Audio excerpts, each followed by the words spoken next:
Topic है अपना रक्त, जिसके बारे में हम डिस्कस कर चुके थे पहले कि रक्त की परिभाषा क्या होती है और ये किस प्रकार से डिवाइड होता है। तो एक बार और इसके बारे में थोड़ा सा डिस्कस कर लेते हैं कि रक्त को किया गया है, दो भागों में बांटा गया है। ठीक है, एक तो रक्त प्लाज्मा और एक रक्त कोशिका। रक्त प्लाज्मा और रक्त कोशिका दो चीज़ में इसको डिवाइड किया गया है। फिर हमने आगे बात करी थी कि रक्त प्लाज्मा जो है ये क्या है, अलग अलग तीन भागों में बटा हुआ है। एक तो क्या है इसमें, सबसे पहले वाटर या जल। जल कितना होता है इसमें 92%। एक होता है इसमें प्रोटीन, प्रोटीन इसमें 7%। और एक अन्य जिसमें आपके इलेक्ट्रोलाइट गैसेज वगैरह जो सब आती है वो सब किस में आती है, अदर में आ जाती है, अन्य में आ जाती है। और वो कितनी होती है, लगभग 1% होती है। तो इनके बारे में तो अपने सिलेबस के अकॉर्डिंग अगर हम बात करें तो इनके बारे में ज़्यादा डिटेल नहीं है। मोस्टली जो हम डिटेल में बात करेंगे वो किसके बारे में बात करेंगे, हम रक्त कोशिकाओं के बारे में। जो रक्त कोशिका होती है तो उनमें कौन कौन सी है, आरबीसी, डब्ल्यूबीसी और प्लेटलेट्स। अब कभी कभी आपसे ये भी पूछा जा सकता है कि रक्त का रासायनिक संगठन बताइए। तो रक्त के रासायनिक संगठन में आपको ये जो बनाया हमने इस तरीके से आप बना सकते हो। इसमें रक्त के रासायनिक संगठन का मतलब है कि रक्त किस किस से मिलकर बना है, वो सभी आ जाएंगे। इसमें डब्ल्यूबीसी के और भी अलग अलग टाइप है जो भी आपको याद रखना है। जैसे डब्ल्यूबीसी के अगर टाइप्स की बात करें हम तो एक तो है ये कणिकाणु और अकणिकाणु। ठीक है, डब्ल्यूबीसी दो प्रकार की होती है, कणिकाणु और दूसरा क्या है, अकणिकाणु। इसके अलावा जो कणिकाणु होती है ये क्या होती है, तीन टाइप्स में होती है। एक तो होती है न्यूट्रोफिल, इसके अलावा एक होती है इसिनोफिल,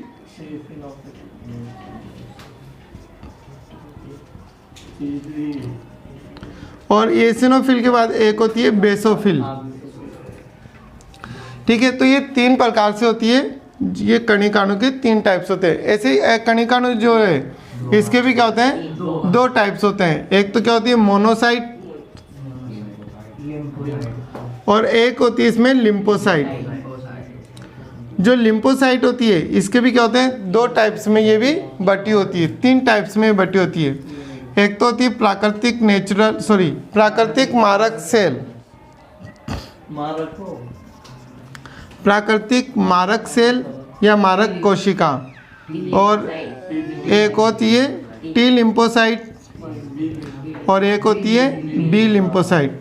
तो ये तो है रक्त का रासायनिक संगठन कि रक्त जो है वो किस किस से मिलकर। हम डिटेल में जो बात करेंगे, डिटेल में हम केवल आरबीसी, डब्ल्यूबीसी और प्लेटलेट्स के बारे में डिस्कस करते हैं। तो सबसे पहले हम बात करते हैं आरबीसी के बारे में कि आरबीसी क्या होती है।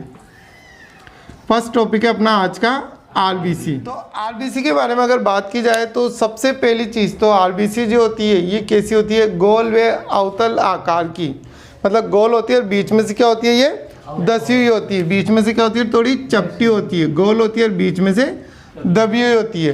तो ये कैसी होती है, गोल व अवतल आकार की, लाइक दिस, जैसे एल्पेनलीबे चॉकलेट। जो एल्पेनलीबे चॉकलेट होती है ना, गोल होती है और बीच में से चपटी होती है। बिल्कुल सेम दिस आरबीसी की संरचना भी क्या होती है, वैसी होती है। तो आरबीसी कैसी होती है, गोल व अवतल आकार की। सेकंड इसकी बात करते हैं इसकी संख्या की। तो आरबीसी की संख्या होती है 3 से 5 मिलियन, 3 से 5 मिलियन प्रति mm क्यूब। ठीक है, इस चीज़ को अच्छे से ध्यान रखना। आरबीसी की संख्या कितनी होती है, 3 से 5 मिलियन प्रति mm क्यूब। और 3 से 5 मिलियन का मतलब आप ये भी बोल सकते हो 30 से 50 लाख, क्योंकि 1 मिलियन में कितने होते हैं, 10 लाख होते हैं। तो इसकी संख्या कितनी हो गई, 30 से 50 लाख। अब एक और ख़ास बात कि इसका जो जीवन काल होता है वो क्या होता है, 120 दिन। अब इसको आप ये भी ध्यान रख सकते हो, जैसे ये सबसे ज़्यादा भी होती है और सबसे बूढ़ी भी होती है। मतलब सबसे ज़्यादा जीवन काल जो होता है वो आरबीसी का ही होता है। और अगर संख्या की बात करें तो सबसे ज़्यादा संख्या भी किसकी होती है, आरबीसी की होती है। तो ये सबसे ज़्यादा भी होती है और सबसे बूढ़ी भी होती है। मतलब सबसे ज़्यादा उम्र जो होती है वो आरबीसी की ही होती है। ठीक है, तो इसका जीवन काल 120 दिन होता है और इसकी संख्या कितनी होती है, 3 से 5 मिलियन। अब मोस्ट इंपोर्टेंट बात, आरबीसी में शोषण वर्णक जो होता है वो होता है HB।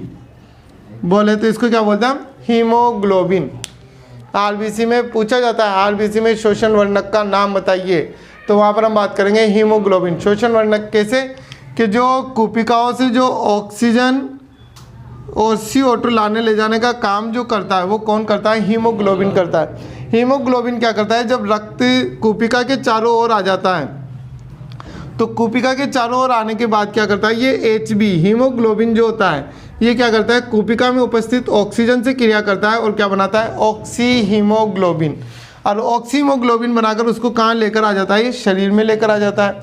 और शरीर में जो CO2 उपस्थित होती है, उत्तकों में कोशिकाओं में जो CO2 उपस्थित होती है उस CO2 से क्रिया करता है और क्या बनाता है, कार्बोक्सी हीमोग्लोबिन। ये HB क्या करता है, ऑक्सीजन से क्रिया करके तो ऑक्सी हीमोग्लोबिन बनाता है और CO2 से क्रिया करके कार्बोक्सी हीमोग्लोबिन बनाता है और फिर क्या करता है, उनको आदान प्रदान करने का काम करता है। तो आरबीसी में कहा जाता है आरबीसी में शोषण वर्णक का नाम बताइए, तो आरबीसी के शोषण वर्णक का नाम क्या होता है, हीमोग्लोबिन, जिसको हम शॉर्ट में HB बोलते हैं। इसकी एक और ख़ास बात कि जो आरबीसी या फिर जो रक्त का रंग जो लाल होता है वो किसके कारण होता है, हीमोग्लोबिन के कारण ही होता है। तो इसके दो काम, एक तो शोषण वर्णक के नाम से जाना जाता है और ये क्या करता है, आरबीसी रक्त को कलर प्रदान करता है। ठीक, इसके अलावा नेक्स्ट बात कि जो आरबीसी होती है कि शरीर में जब आरबीसी की कमी हो जाती है तो एक रोग होता है जिसको हम बोलते हैं एनीमिया। एनीमिया रोग के नाम से जानते हैं। पूछा जाता है कि आरबीसी में रक्त की कमी होने पर कौन सा रोग होता है, तो वहाँ पर हम बात करते हैं एनीमिया नामक रोग हो जाता है। अब आरबीसी का कार्य, तो आरबीसी का कार्य जो हमने हीमोग्लोबिन के बारे में बात करी वही आरबीसी का कार्य। क्या आरबीसी का कार्य क्या होता है, ये शोषण में सहायक होती है, गैसों के आदान प्रदान में या गैसों के विनिमय में सहायक होती है। तो कभी कभी पूछ लिया जाता है आरबीसी का कार्य बताइए, तो हम वहाँ पर आरबीसी का कार्य क्या बताएंगे कि गैसों के विनिमय में सहायक होती है। अब इसके अलावा एक और चीज़, आरबीसी का निर्माण तो कहाँ होता है, लाल अस्थि मज्जा में, रेड बोन मैरो में। अब अगर बात ये पूछी जाए कि आरबीसी नष्ट कहाँ जाकर होती है, भाई इसका जीवन काल 120 दिन होता है, तो ये कहीं ना कहीं जाकर डिस्ट्रॉय होती है। मतलब कोई भी इंसान जैसे मरता है तो जैसे अगर हिंदू समाज है तो जैसे मशान बोल देते हैं हम, शमशान बोल देते हैं, और मुस्लिम समाज है तो कब्रिस्तान बोल देते हैं। ऐसी क्या होती है, आरबीसी भी कहीं जाकर नष्ट हो जाती है, तो उस जगह को हम क्या बोलते हैं, आरबीसी का कब्रिस्तान। पूछा जाता है कंपटीशन लेवल तक पूछा जाता है कि आरबीसी का कब्रिस्तान किसे कहा जाता है, तो आरबीसी का पूछा जाता है ये कि आरबीसी का कब्रिस्तान किसे कहा जाता है, तो वहाँ पर बात आती है पलिया, जिसको हम इंग्लिश में बोलते हैं स्प्लीन। ठीक है, तो इस चीज़ का ध्यान रखना कि आरबीसी कहाँ जाके नष्ट होती है, पलिया में होती है। अब इसके बाद हम बात करते हैं, सेकेंड है अपने डब्ल्यूबीसी। डब्ल्यूबीसी को हम बोलते हैं वाइट ब्लड सेल। डब्ल्यूबीसी को पहली बात तो हम क्या बोलते हैं, वाइट ब्लड सेल, या इसको हम इंग्लिश मतलब कुछ नाम इसके ये भी पूछे जाते हैं, इसको ल्यूकोसाइट भी बोला जाता है, ल्यूकोसाइट। डब्ल्यूबीसी को कभी कभी ल्यूकोसाइट के नाम से भी पूछ लिया जाता है। इसकी संरचना की अगर बात करें तो डब्ल्यूबीसी की कोई फिक्स निश्चित संरचना नहीं होती, ये किसी भी आकार की हो सकती है। डब्ल्यूबीसी का कोई फिक्स आकार नहीं है, ये किसी भी आकार की हो सकती है। तो डब्ल्यूबीसी की संरचना कैसी होती है, अनिश्चित होती है। तीसरी चीज़ कि डब्ल्यूबीसी के अंदर क्या होता है, केंद्रक पाया जाता है। इसके अंदर केंद्रक होता है, मैं आरबीसी में बताना भूल गया आपको। पहले आरबीसी के बारे में बात कर लेते हैं एक छोटी सी, कि आरबीसी जो होती है उसके अंदर भी क्या होता है, केंद्रक पाया जाता है।